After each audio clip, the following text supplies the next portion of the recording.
Hello friends, क्या आपका रोज़ का प्लांट अचानक से सूखने लगा है?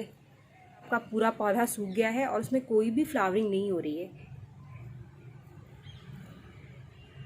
इसके पीछे मुख्य क्या क्या कारण हो सकते हैं जिससे कि हमारा गुलाब का पौधा सूखने लग जाता है या फिर अचानक से ही मर जाता है और हमें समझ में ही नहीं आता कि आखिर हमारे पौधे के साथ क्या हुआ।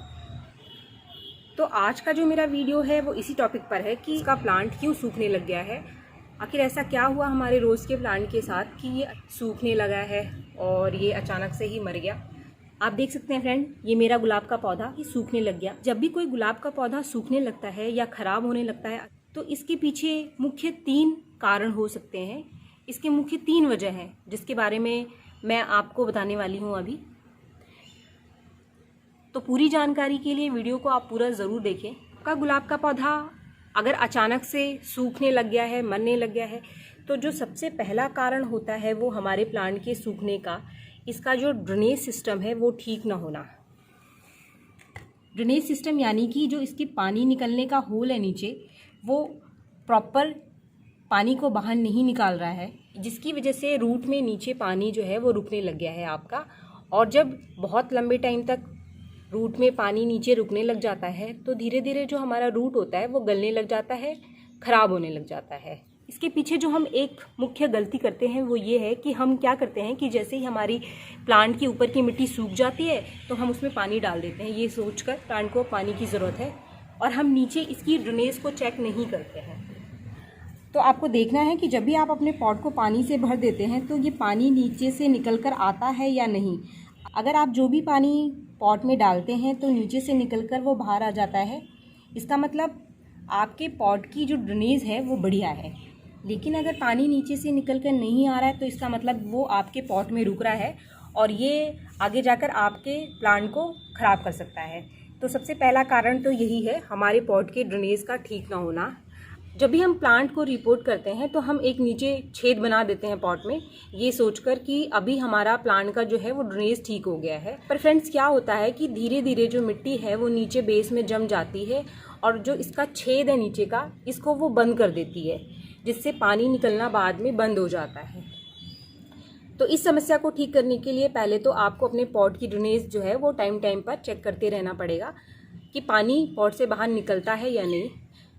इसका जो सबसे बढ़िया सॉल्यूशन है कि जब भी आप कोई प्लांट रीपोर्ट करते हैं या कोई नया प्लांट लेकर घर में आते हैं तो पॉट में नीचे छेद करने के अलावा आपको एक जो काम करना है वो ये है कि इसमें थोड़ी सी सूखी पत्तियां या फिर सूखे घास रख दीजिए। इससे क्या होता है कि आगे फ्यूचर में इसमें नीचे मिट्टी नहीं जमती है और हमारा जो पॉट का छेद जो है वो बंद नहीं होता, पानी का जो निकलने का सिस्टम है वो ठीक रहता है और हमारा प्लांट भी हेल्दी रहता है।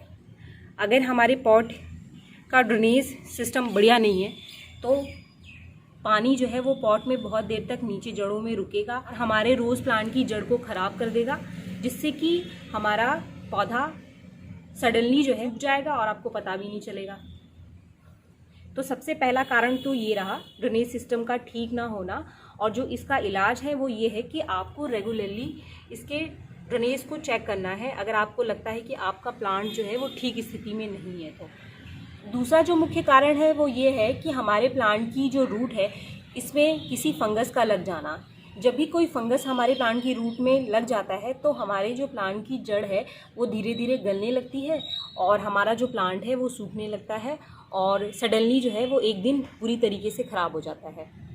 फ्रेंड्स, फंगस लगने का जो मुख्य कारण होता है वो ये है कि ओवर वाटरिंग। जब भी हम ज़्यादा वाटरिंग करते हैं या प्लांट की ड्रेनेज अच्छी नहीं है तभी प्लांट की मिट्टी में फंगस लगता है और फंगस जो है वो धीरे धीरे हमारे प्लांट को पूरी तरीके से ख़राब कर देता है।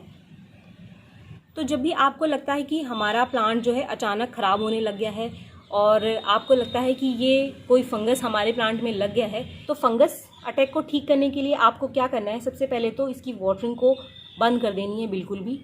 इसकी मिट्टी की थोड़ी सी गुड़ाई करनी है आपको और प्लांट को किसी धूप वाली जगह पे रख देना है। जब हम प्लांट की मिट्टी की गुड़ाई करके उसको धूप वाली जगह पे रख देते हैं और उसमें पानी हम बिल्कुल डालना बंद कर देते हैं तो धीरे धीरे फंगस जो है वो अपने आप ही मर जाता है हमारे रूट का और हमारा जो प्लांट है वो दोबारा से सर्वाइव कर जाता है। लेकिन कभी कभी क्या होता है कि हम इसकी गुड़ाई करते हैं, इसे धूप वाली जगह पे रख देते हैं, इसकी वाटरिंग भी हम ना के बराबर कर देते हैं, तब भी हमारा प्लांट जो है वो ठीक नहीं होता है। तो इस समय जो सोल्यूशन आपके पास निकल कर आता है वो ये है कि हमें अपने प्लांट की मिट्टी में किसी फंगीसाइड का ऐड करना पड़ेगा। इसके लिए आप कोई भी फंगीसाइड मार्केट से या नर्सरी वालों से ले सकते हैं, जैसे कि ये है ट्राइकोडर्मा पाउडर। फंगीसाइड को डालने से क्या होता है कि जो इसके रूट में फंगस बन गया है वो ख़त्म हो जाता है और हमारा जो प्लांट है दोबारा से हरा हो जाता है। रोज़ के प्लांट को फ्यूचर में किसी फंगस अटैक से बचाने के लिए जो एक बहुत ही आसान काम हमें करना चाहिए वो ये है कि जब भी हम इसकी रीपॉटिंग करते हैं तो इसकी मिट्टी में आप जो है वो थोड़ा सा कोई भी फंगीसाइड या फिर नीम खली का इस्तेमाल ज़रूर करें। तो इसकी मिट्टी में अगर आप पहले से ही 2-3 चम्मच फंगीसाइड ऐड कर लेंगे, या फिर जो सबसे बढ़िया ऑप्शन है वो ये है कि आप प्लांट की मिट्टी जब भी बनाते हैं तो इसमें नीम की खली का इस्तेमाल ज़रूर करें और 2 महीने बाद 3 महीने बाद आप 2-4 चम्मच जो है वो नीम की खली का इस्तेमाल अपने प्लांट में करते रहेंगे। इससे भी प्लांट की मिट्टी में फंगस लगने के चांसेस कम रहते हैं और हमारा प्लांट जो है वो हेल्दी रहता है और उस पर कोई फंगस अटैक होता नहीं है। पौधे के सूखने के पीछे जो तीसरा कारण है वो ये है कि कभी कभी हम बहुत ज़्यादा फर्टिलाइज़र ऐड करते हैं अपने प्लांट में। हम बिना सोचे समझे कोई भी फर्टिलाइज़र डालते हैं, स्पेशली जब हम किसी केमिकल फर्टिलाइज़र का ऐड अपने प्लांट में ज़्यादा करते हैं तो अचानक से क्या होता है कि जो उसका रूट है वो जल जाता है। ज़्यादा गर्मी की वजह से, ज़्यादा हीट की वजह से हमारे प्लांट की जो रूट है वो जल जाती है और हमारा प्लांट जो है वो ख़राब हो जाता है। आप कोई केमिकल फर्टिलाइज़र अपने रोज़ के प्लांट में या किसी भी प्लांट में डालते हैं तो उसकी क्वांटिटी का ध्यान ज़रूर रखें। आप बिना सोचे समझे कोई भी केमिकल फर्टिलाइज़र अपने प्लांट में ऐड ना करें। केमिकल फर्टिलाइज़र का ऐड आप तभी अपने प्लांट में करें जब एक्चुअली में उसको किसी केमिकल फर्टिलाइज़र की ज़रूरत है। ये तो मुख्य 3 कारण थे जिसकी वजह से हमारा रोज़ का जो प्लांट है वो ख़राब हो जाता है या फिर जल जाता है, सूख जाता है, अचानक से मर जाता है। पर कभी कभी क्या होता है कि बाहर से भी पेस्ट लग जाते हैं हमारे प्लांट के ऊपर और बहुत सारी बीमारियां जो है वो हमारे प्लांट में लग जाती है, तो इसका ध्यान रखना भी ज़रूरी होता है। तो आप इसके लिए जो है वो रेगुलर अपने रोज़ के प्लांट के ऊपर नीम ऑयल का स्प्रे करना ना भूलें। इससे हमारा प्लांट जो है ऊपर से भी हेल्दी रहता है और उसमें फ्लावरिंग जो है वो बढ़िया होती रहती है। तो फ्रेंड्स, आई होप कि ये वीडियो आपको पसंद आया होगा। अगर आपको ये वीडियो पसंद आया तो इसे लाइक और शेयर ज़रूर करें और मेरे चैनल को सब्सक्राइब करना ना भूलें। Thank you.